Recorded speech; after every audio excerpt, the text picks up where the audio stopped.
This is the engine bay of our 1967 Chevrolet Camaro. Houses a small block Chevy V8 engine. I'm going to assume that it's a 350. Donnie will give you the specs on it in the description so that we know for sure whether it's a 327 or a 350. Generally, that's what these are. They're small block Chevys. They could be about any configuration that you could think of, everything from 302 up to 406. 427 actually, no.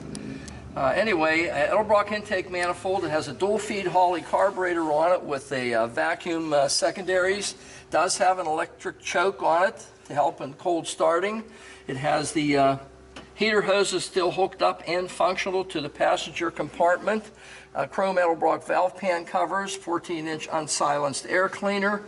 New alternator on it. It has power steering. Does not have power brakes, but it does have a dual-stage master cylinder that you can see is absolutely brand spanking new yet. Correct style hoses with the worm-style clamps on it.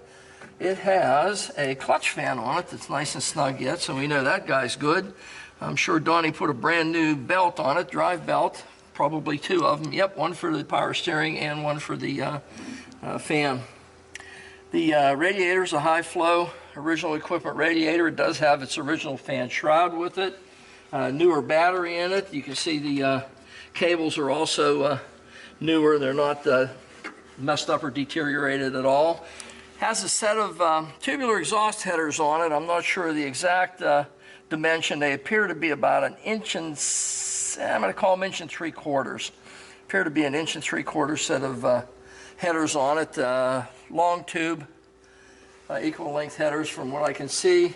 The core support doesn't appear to have ever been disrupted in any way, so we know that this thing's never had any trauma subjected to it. The distributor, I can't really tell. It is a vacuum advanced distributor that is hooked up and functional. Kind of resembles, just from looking at it here, a Mallory Unilite, but I don't know for sure. Again, that'll be in the description that Donnie puts up with the vehicle. Under hood pad, the original equipment style that would have been released with this car in 1967. Really nice, clean engine compartment. I don't see anything that's out of place here at all. The cowl tag still nice and legible and original on the cowl area. And all the seals, including the one on the cowl itself, is brand new rubber, been replaced. So this is a complete restoration on this vehicle. Everything appears to have been addressed to this point. So we're going to go around it and show you what we can and a quick overview of the vehicle for you. Hi, you're at Hanksters, and this is our 1967 Camaro. Fantastic looking car. It is an SS style car. I believe it to be a real SS car also. It houses a 12-bolt rear. It has the SS hood on it. Appears to be the 350 style engine that at least this car would have been released with. Nice looking car. It's a midnight blue color if you can't tell from the photos, but it is midnight blue. The stripes are painted on. You can see them, but you can't feel them. So it's got a nice coating of clear over it. If you look at the gap onto the cowl area, down both sides of the hood, across the header panel area here, everything is just as nice and precise as can possibly be hoped for. These trays usually are deteriorated. The chrome is usually beginning to pit on them. These are not. They are absolutely as new condition, just the way they would have been when they left the factory. Big plus on this car, RS package. Hideaway headlights, SS designation. Front bumper doesn't have any foot marks or scuffs or dinghies, nothing whatsoever on it. And also the alignment is just as nice and fresh and clean as can be on it. I don't see anything that's out horizontally or vertically on it. Does have a front spoiler on it, and your front valance underneath it is just as nice and clean as also could be expected. There's no dents or marks or chips or anything on it. Great looking front end on these cars. 67 and 8 had absolutely the best looking front end of any car ever in the muscle car area. Fantastic. Down the side of it, SS designation, just the way it should be. And again, look at the paint on this thing. This thing is definitely above a driver quality paint job on it. The paint is just absolutely laid on as nice as you could ever hope to find it. Flags, 350 designation, Camaro. Trim around the front windows, just as nice as can be. Correct arms, incorrect blades. Got a set of Mickey Mouse blades on it there. Functionally, they're great, but they got to go. We'll put the correct type wiper blades on for you. Looking down into the dash, it's just as nice and clean as you'd hope to find one. There's no deterioration around the windshield area or no cracks or warpage or anything on the pad itself. Look at the gaps on these doors. Absolutely gorgeous. Grip rail, there's no marks whatsoever, no dinghies. I can't feel it, but it looks like there might be a little tiny mark there. The correct style for 1967 round mirror with the Chevrolet designation on it. Window wipes, whiskers, and window fitment. Look at this. Can't get any better than that. You just can't. And the chrome on these wing areas, which 67 was the only one that used the wing in that era of Camaros. A lot of guys, that's what they have to have is a 67 because of the wing. Again, look at the gaps. Look at this. Front and back, just as nice as you'd hope to ever find on a vehicle. Door panels on the inside, there's no deterioration whatsoever. A lot of originality there. Deluxe interior. Gauge package on the center console the way it would be. Aftermarket Grant steering wheel. It's something that you can't put back to the original if you choose to do so. Headliner is just as nice and fresh and clean as you'd ever hope to find. It does have seat belts in the front, and I can't see, Devin, is there a seat belt? No, there's no seat belts in the rear, but we do have front seat belts in this guy. Center console has nice chrome on it, just the way you'd expect it to. Nice fitment of the door, quarter panel. Everything on this car lines up, and the finish is just to die for. It's absolutely as nice as you would ever hope to find any paint on any vehicle, regardless of cost. Down the sides, the line-up of the front fender to the door to the quarter panel is just as sweet as you'd ever hope to find. Set of rally wheels on it. They appear to be about 15 by, I'm going to call them 8s in the back. They might be 8s in the front, too. It's got some serious rubber on this thing. It has a set of aftermarket spinner hubcaps on the center instead of the taller hats. Going around the back, the rear deck lid alignment on it is the same as it was on the hood. Just spot on, can't be any better. Check this out, power antenna. The spoiler alignment is just as nice as can be. There's no buckling in the paint or no deviations on the fiberglass. And look at the fitment of the spoiler to the rear of the vehicle. SS designation on the back, and correct for an RS car. Red tail lights, backup lights underneath the rear bumper. There's no deterioration whatsoever on either one of the bezels also. Back bumper mimics that of the front, just as straight and clean and fresh without scuffs or marks as you could ever hope to find one. Try to do this as fast as we can here to show you as much as we can in as short a period of time. The trunk area, obviously, the mat is going to cover up a lot of things, but you can see that the quarter panels, the floor itself is just as fresh and nice as you'd expect to find in a car like this. Everything is done to the nth degree. Nice car, very, very nice car. Going around the passenger side, looking down into the hat tray, there's a couple of aftermarket speakers in place, but the tray itself is just as fresh and clean as you'd ever ever expect to find on any car that's a restoration. Again, the paint on the roof, down the sides of this car, trim around the windows, window fitment, everything is as spot on as you would hope for. Same thing on this door as the other one. You do have factory gauges in the center to give you your amp, temp, and fuel. I believe it has the tach in the dash. The automatic shift is in the center. Set of aftermarket mats in it. Just again, alignment. Look at the alignment on this thing. It's just as precise as you could hope to find one. Door gap in the back, door gap in the front. Again, our 350 Corvette flag designation. This is just a really outstanding fit, finish, 1967 Camaro SS style car. 67, 68, and 69. The three Camaros that everybody wants. And a couple of people are starting to look at 70s and 71s now. But these 3 years are the premier years for any of these Camaros. Very, very difficult to find a car in this condition with these amenities in this color combination. It's a great car. It's an absolutely fantastic car, and it's available here at Hanksters in Daytona Beach, Florida. Okay, underside, 1967 Camaro, midnight blue, white bumblebee on the nose of it. Underpinnings of the car are just as nice as the top of the car was. New calipers in the front, new sway bar links in the front, new shocks. Appears to be new springs also installed in the front of the vehicle. You can see there's no leaks on the engine whatsoever. It's been taken out, completely refreshed, and installed back in after a rebuild, I'm sure. Again, the equal length headers that I'm going to call 1 3/4. They may be just a hair smaller, but I'm not sure. Bell housing area, no leaks. Transmission, no leaks. Automatic, turbo.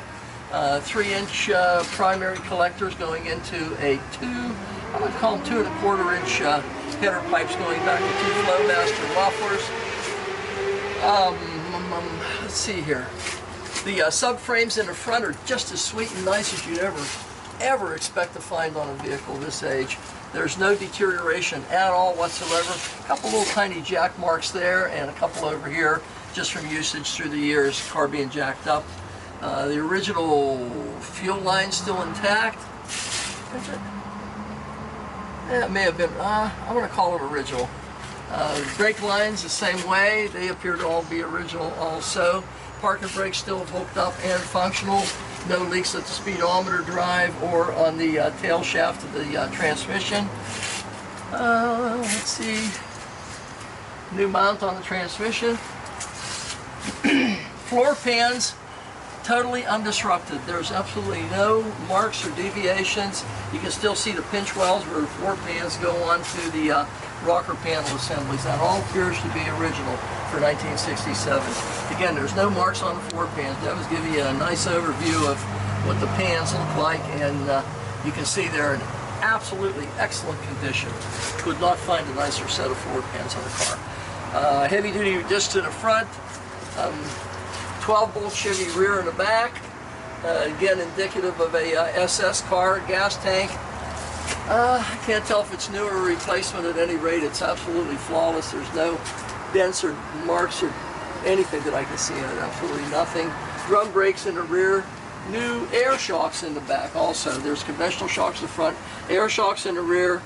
Flowmaster mufflers. I'm going to call these 2-inch pipes going out of the Flowmasters and dumping down behind the rear tires about halfway back on the quarter panel drop downs, which, by the way, appear to still be original. You can still see the pinch welds on them also, both sides. So again, they've either been professionally done and replaced, or they still have the originality that they had in 1967. Great looking car underneath. There's really nothing I can, absolutely nothing I can call a negative to on this thing. It's just as straight and nice a car, and the floor pans and the understructure of this car is just totally undisrupted. It appears to be an original 1967 structurally, so take a look at it. Hanksters in Daytona Beach, Florida. We're going to go for a ride. Okay, this is our 1967 Midnight Blue Chevrolet Camaro. Really nice car. I mean, very, very nice car. Nice taunt headliner in it, sun visor, everything in this car really, really looks great. Let's see, horn. Horn's working as it should. Turn signal left is functioning as it should. Turn signal right also functioning as it should. Gas gauge showing us between 1/2 and 3/4, so we know it's functioning. Temperature up to about 150. We just started it just a little while ago here and did our undercarriage video, so it has been running just a little tiny bit at 150 degrees, about 13 volts, and we're up to about 45 pounds oil pressure, which is about normal for one of these guys. And the wipers are functioning as they should. So, radio, let's try the radio. In less than 10 minutes. Before we get there, the other guys from radio works, and it has a power antenna also that goes up when you turn the radio on. Pretty neat. Let's see if it goes down. Yep, goes right down also. Everything appears to work as it should inside the vehicle. Really a nice fit, very well put together vehicle. Someone really spent some time on this restoration to put the car to this degree of quality. So we're going to go for a ride and see how this guy performs now. Okay, we're going down the road. Let's just go here. No hands on the wheel. Car going straight as an arrow down the road. Just as straight as can possibly be. Still no hands. We're going to do no hands brakes. Stop just as nice and straight as can be.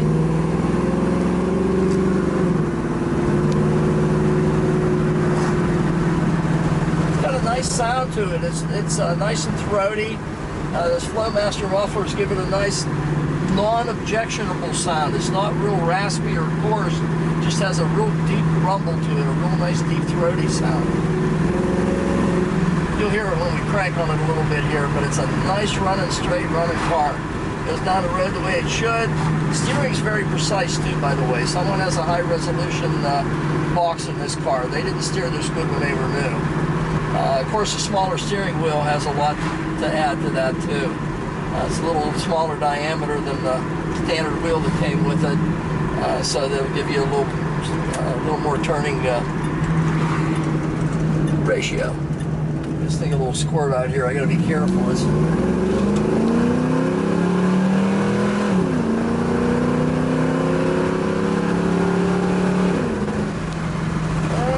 That's hot. 75. Shifts just the way it should. It's a stock shift to it. It doesn't have speedometer is also working. That's what Devin showed you. It's not jumping around or anything. It's reading the way it should. Anyway, back to the shift. It's nice and firm, but not objectionably hard. It's not real harsh. The car's real responsive. Drives nice. Shifts nice. Runs nice. Goes down the road straight as an arrow, just the way we showed you in the beginning here. You know, a lot of what we tell you whenever we do these videos seems like it's somewhat repetitive. And it is, and that's because to get the cars to the degree that they are, you know, as far as alignment and the way they run and the way everything functions on them, even though sometimes we show you the wipers don't work, but they're going to work whenever you get it. But it's because of Donnie and Roger going over these cars with a fine-tooth comb and making sure that everything functions as it should. And that's the reason that we do these cars and show the functions of the car. And it sounds like it is repetitive, because it is. We make sure that each car, at least we try to make sure that each car that leaves here has no issues whatsoever, and the customer's going to be happy with it. So this is one I know they'll be happy with. We just ran it. You watched us go over it. Devin and I just did a complete drive on it. We're going to give you an exhaust sound here in a second, and it's a car that anyone would be happy, very happy to own.